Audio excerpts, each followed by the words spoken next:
아침에 더불어민주당 이탄희 의원이 기습 선언을 했습니다. 기득권을 내려놓겠다. 다음 총선에서 용인정 지역구에 불출마하겠다. 당의 결단을 위해서라면 가라는 곳으로 가겠다. 당의 본질을 지키자 이런 얘기를 했는데요. 그러니까 당 지도부를 향해서 연동형 비례대표제 유지하라는 거, 또 위성정당 금지법 채택을 압박하라고 하면서 이제 험지 출마까지 시사를 했습니다. 선거제 개혁에 두 분 다 누구보다 진심이신 걸로 제가 알고 있는데 오늘 이탄희 의원의 이 갑작스러운 불출마 선언 어떻게 보셨는지 궁금하네요. 일단 좀 착잡하게 봤습니다, 사실은. 예, 친하시잖아요. 예, 뭐 저 이동학 최고랑도 되게 친해요. 예, 좋아하는 정치인들 중에 이제 한 분이 이제 이동학 최고, 뭐 이탄희 의원, 뭐 그 외에도 있는데 이렇게까지 해야 되나? 사실은 그러니까 용인정이 어떤 데냐면은 거기가 이전에가 이제 표창원 의원이 하셨던 데고요. 네. 그리고 용인정 같은 경우에는 그러니까 쉽게 얘기를 하면은 민주당의 양지 같은 데예요. 여기가 이제 새롭게 이제 아파트들이 많이 들어서고 하면서 주로 민주당 지지층이 많은 30대, 40대들이 여기서 많이 살아요. 네. 그리고 이제 좀 약간 그 까칠한 약간 화이트 칼라 그래서 투표율도 굉장히 높고요. 민주당 지지세가 높아요. 그러면서 어떤 스타일을 좋아하면은 이탄희 같은 스타일을 좋아합니다. 약간 이렇게 엘리트에 점잖고 이런 사람들을 좋아해가지고 지난번 총선에서도 18%포인트 뭐 이 정도로 완전히 압승을 했어요. 그리고 제가 수치는 말씀 안 드리겠지만은 몇몇에서 이제 돌려본 거는 아예 적수가 없다. 그러니까 민주당 내에서도 용인정에 나오겠다는 사람 자체가 없었어요. 그냥 뭐 다음 총선에서도 어렵지 않게 재선이 가능해 보이는 상황이었는데 당내에서 경쟁자가 없었고 원래 거기 현근택 변호사가 잠깐 나오려고 하다가 지금 분당으로 갔거든요. 아마 현근택 변호사가 땅을 치고 또 후회할 수도 있습니다. 지금 내가 분당으로 갔지. 그런데 어쨌든 그러니까 나오겠다는 당내 경쟁자도 없고 국민의힘에는 아예 당협위원장이 지금 비어 있어요. 공석이더라고요. 그래서 누가 후보로 나올지도 모르겠으나 이탄희가 무난하게 이길 것이다. 쉽게 얘기를 하면 이게 던졌다라는 게 한마디로 얘기하면 의원직을 던진 거나 마찬가지 효과라고 저는 봐요. 그 정도로 사실은 굉장히 큰 거고. 그러니까 본인이 직을 걸겠다라고 선거제도 개혁에 있어서 직을 걸겠다고 얘기를 한 거를 좀 실천을 해야 되겠다. 그리고 최근에 좀 뒤에 설명드리겠지만은 당내에서 좀 열성 지지자들 중심으로 왜 당을 망치려 드느냐. 왜 민주당의 의석을 쪼그라뜨리려고 하느냐. 이런 비난들이 굉장히 많았어. 너는 양지에 있으면서 이런 식으로 쉽게 당선되면서 왜 당을 좀 망가뜨리려고 하느냐 이런 거에 대한 본인의 어떤 결기나 이런 거를 좀 보여주기 위해서 이렇게 선택을 한 게 아닌가 좀 보여집니다. 예, 민주당 분위기 어떻습니까? 민주당 분위기는 일단 내일 의총에서 어떤 이야기들이 나올지를 좀 지켜봐야 되는 상황인데 사실은 이탄희 의원이 오늘 이제 던진 이야기는 저는 민주당이 장고 끝에 악수를 두는 결정을 하지 않기를 바라는 그런 내용이었다고 봐요. 네. 왜냐하면 그동안 민주당이 해왔던 얘기가 있어요. 기본적으로 정치개혁하겠다, 정치교체하겠다, 서로 분노에 기반해서 상대를 악으로 규정하고 서로 감옥에 넣기 위한 이런 치열한 정치 다툼.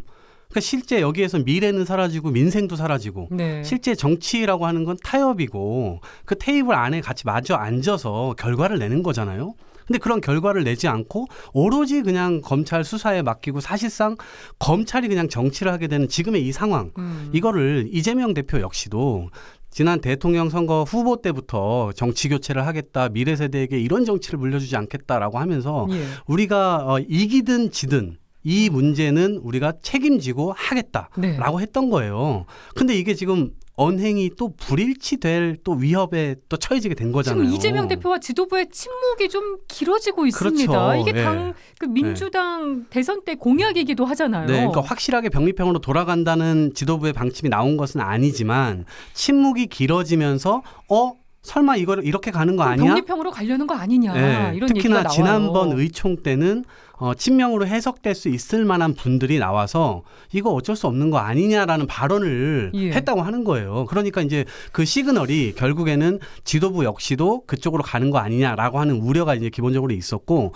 이탄희 의원 역시도 그러면 이거를 도대체 힘은 작고 이거를 어떻게 해서 극대화시켜서 이 결정을 우리가 원래대로 말한 대로 지키도록 하게 하느냐 이것에 대해서 고민을 많이 했었던 것으로 알고 그런 이야기들을 이제 주말에도 이재명 대표 본인이 이제 직접 선택을 해서 보여주라.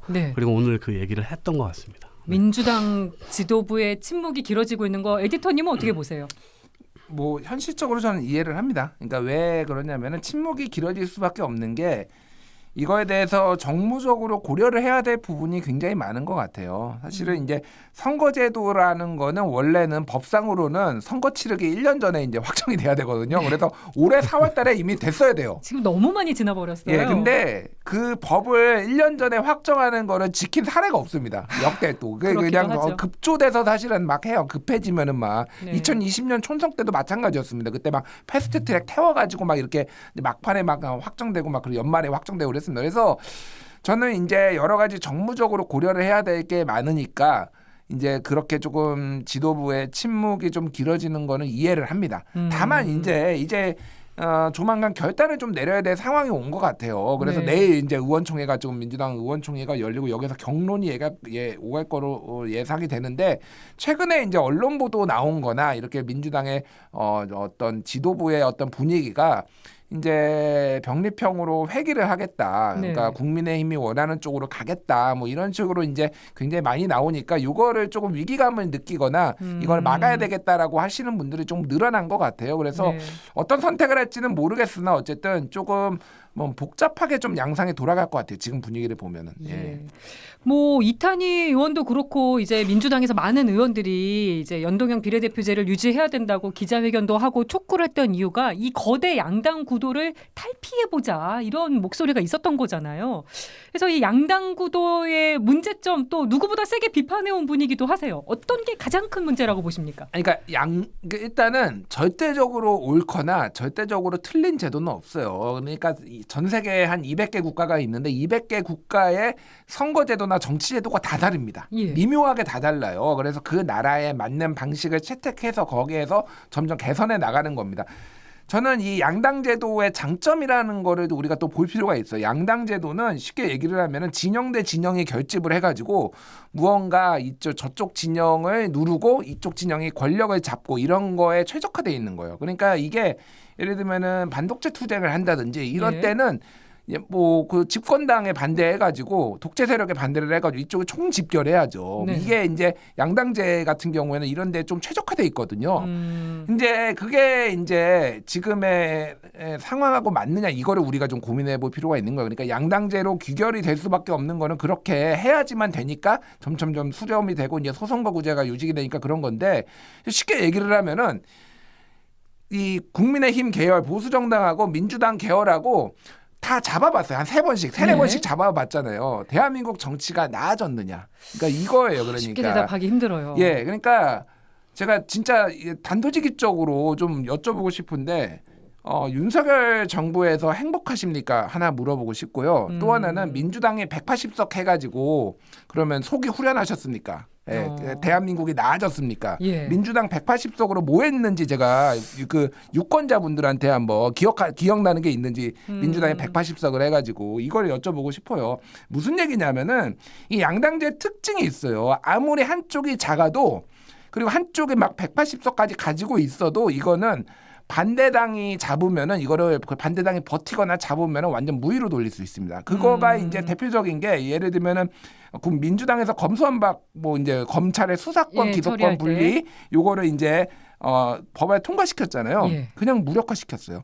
무력화시키는 거에 전혀 거리낌이 없습니다. 그걸 뭐 어떤 수를 써서라도 예를 들면은 그거를 이제 꼼수인 이제 시행령 정치로 바꿨다고 하더라도 사람들이 저항감이 없는 거예요. 네. 이쪽에서 이렇게 한 건데, 근데 그거를 만약에 한 당이 아니라 민주당 혼자 한 게 아니라 4개 정당이 연합을 해가지고 이를테면은 검찰 개혁을 해야 된다라고 했을 때 네. 이렇게 뒤집어지겠냐라는 거예요. 뒤집어지더라도 굉장히 강한 저항에 시달리고 역풍했는데 이거는 반반 싸움이에요. 이게 의석수가 어떻게 됐든 구성됐든 그게 중요한 게 아니라 반반 싸움이고 무조건 뒤집어지게 돼 있습니다. 이게 지금까지 우리가 30년 동안 지금 정치를 지켜보면서 지금 어느 정당이 잡든 봐왔던 거예요.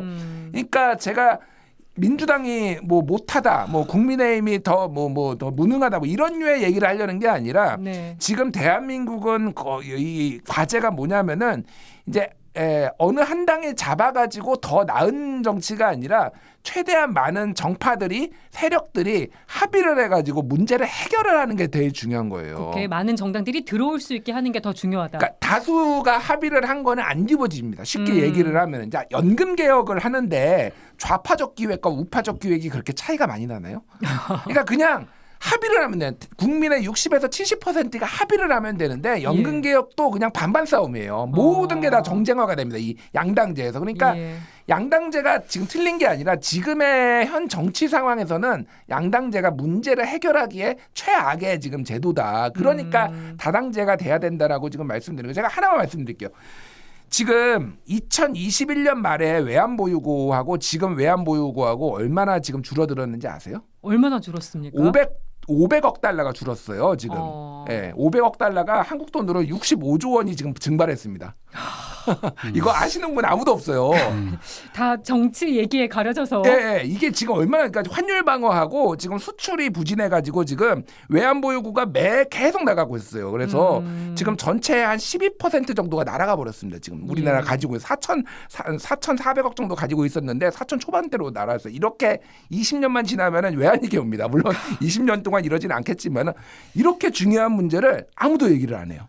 아무도 얘기를 안 합니다. 그냥 양당 정치의 틀에 갇혀서 서로 그냥 대립과 갈등만 계속 이어져 온 거예요. 4년 동안. 그러니까 이 다당제가 저는 모든 거를 해결한다고 보지 않아요. 하지만 최소한 이런 식으로 개싸움을 벌이는 거는 조금 이제 지양을 해야 되는데 우리가 뭐가 중요한지 최소한 지금 59조 원이 펑크가 났으면 세수가 이거를 가지고 논의를 해야 될 거 아니에요. 이걸 어떻게 해결해야 될지 그냥 싸웁니다. 그냥 아무런 대책이 없어요. 양당이다.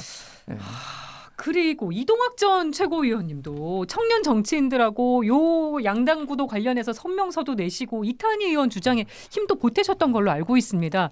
양당 구도에 대해서 누구보다 생각 많이 보셨을 것 같아요. 저도 뭐 나이는 이제 40대 초반이지만 정치권에 들어온 지 20년이 됐어요. 근데 20년 동안 지켜봐 오면서 도대체 이 권한을 가진 사람들, 책임을 가진 사람들이 들어가서 뭘 결정하는 거지? 결정을 하면 그 다음에 실권이 바뀌면 그냥 다 뒤집어 버려요.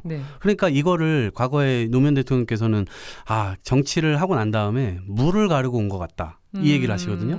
이게 뭔가 물에서 쟁기질을 하는 느낌인 거예요. 아무것도 아닌 거예요, 그냥. 그러니까 왜 우리가 정치하는 사람들이 이런 식으로 무의 같은 일들을 하지? 열심히 했지만 결국 지나고 나서 보니까 물이 그냥 다 채워진 거 아닙니까?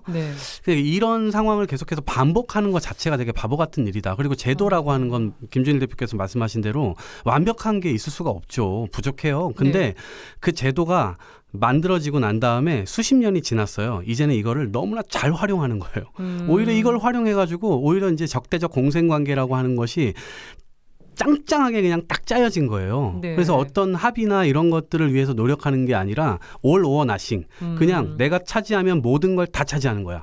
내가 지면은 모든 걸 다 잃어야 되지만 그걸 인정하지 않고 오로지 악다구니를 쓰는 거예요. 근데 민주당이 또 어떻게 보면 아픈 부분이 될 수 있는 게 아까 김준일 에디터 얘기하셨잖아요. 민주당이 180석이어서 국민 여러분 행복하십니까? 그렇죠. 이 질문에. 그러니까 우리가 그런 것들을 다 해냈는데 결국 지금 들어와가지고 공수처 무의되고 뭐 무의되고 다 뒤집어 행정으로 다 그냥 끝내버리잖아요. 그러니까 이런 식의 무의의 정치를 하는 것은 온당하지 못하다라고 하는 거고 젊은 정치인들이 이제 뭐 방송 나와서는 상대방을 비판하기도 하고 여러 가지를 하지만 사석에서 만나면 야 우리가 지금 계속 이렇게 정치를 하는 게 맞아? 우리가 지금 훨씬 더 오히려 다른 영역에 가면 훨씬 더 좋은 퍼포먼스도 내고 또 좋은 성과 만들어낼 수 있을 것 같은데 여기 와가지고 정말 상대방 얼굴에 계속 진흙 던지기만 하면서 우리 인생이 허비되는 거 아니야? 정치라고 하는 게 진짜 허업 아니야? 이런 식의 얘기를 해요. 그럼 정치를 바꿔보자. 그래서 우리가 여야 뭐 할 것 없이 같이 모여가지고 정치개혁 2050이라고 하는 그룹도 만들어서 지금 어떻게 보면 지금 기성의 정치에 도전하는 이야기 성명서도 내고 선거제도를 바꿔서 국민들을 위한 싸움을 해보자. 우리가 싸우지 말자는 게 아니다.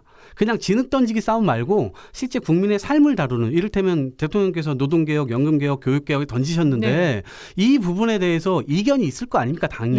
그럼 그 다른 의견을 가지고 서로 논쟁하고 토론해서 그걸 가지고 국민들이 지켜보도록 해야 되는데 지금은 누구를 감옥에 넣니 마니 서로 복수극에 그것도 정치인끼리의 공격도 아니에요. 완전 이제 가족 인질극이잖아요 지금은.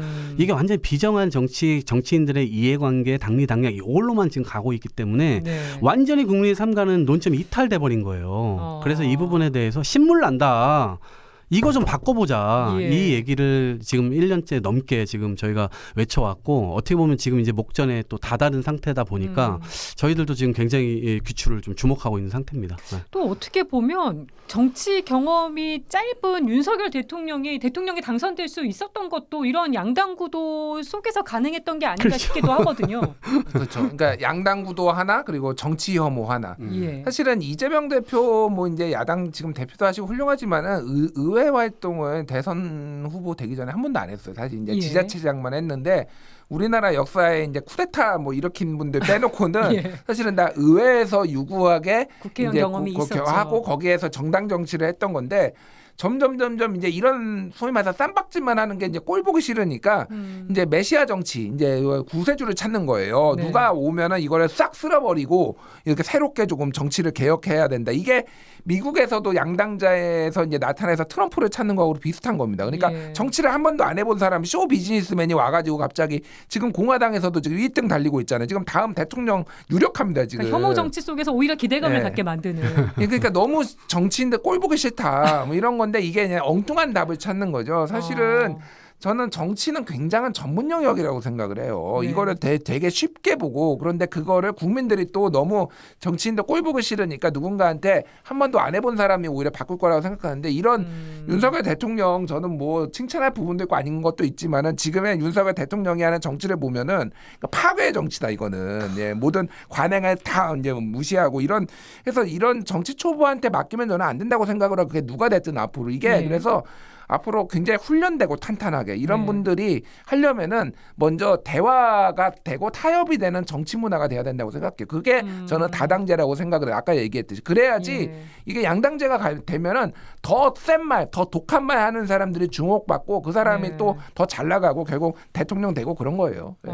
이동학 전 최고는 지난 대선 과정 이 양당 구도 관점에서 어떻게 보십니까?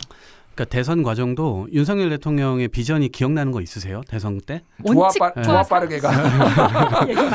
네. 그러니까 사실상 상대방의 지능문치기 전략으로 간 거예요. 문재인, 이재명 욕만 하면 됐던 거예요. 그러니까 사실은 민주당은 내로남불 프레임에 걸려가지고 허우적대고 있는 상황에서 저 봐라 내로남불 봐라 오로지 이 얘기밖에 안 했거든요. 문재인 정부 비판하면서. 네, 그래서 상대방의 반감을 통해서 지금 대통령이 된 거예요. 그것도 0.7% 차이로. 네. 근데 지금 이제 모든 권한을 지금 다 행사를 하고 있는데 그것이 국민들에게 조금 긍정적인 어떤 결정을 내리면서 가면 좋겠는데 그게 아니라 사실상의 전횡 어떻게 보면 불법적 요소도 막 보이고 그것이 어떻게 하다 걸려요 막. 네. 그러니까 나중에 또 이게 정권이 만약에 혹시라도 또 넘어온다 그러면 또 엄청나게 수사를 받을 거예요. 지금 왜 이런 짓들을 하고 있냐고요. 그래서 이런 관점에서 보면 그것을 이 대통령 선거 때 민주당이 뼈저리게 그런 것들에 대해서 알고 있었기 때문에 예. 이재명 대표께서 정치 교체를 계속 외쳤거든요. 네. 그래서 저는 이게 지금도 이재명 대표가 어떠한 결정을 내리냐에 따라서 향후에 이재명이라고 하는 정치인이